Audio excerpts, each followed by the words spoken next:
வர வர எனக்கு உன்னை சுத்தமா பிடிக்கல. ஏன்? இப்ப வரைக்கும் எனக்கு என்ன வாங்கி கொடுத்த?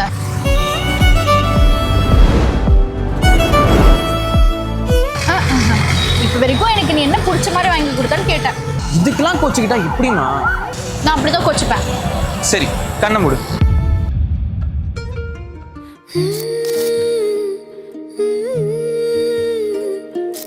எப்படி வந்தாயோ புன்னகை தந்தாயோ, எப்படி வந்தாயோ என்னையும் கொண்டாயோ, கேளாமலே கையில் வந்து கட்டி தங்கோ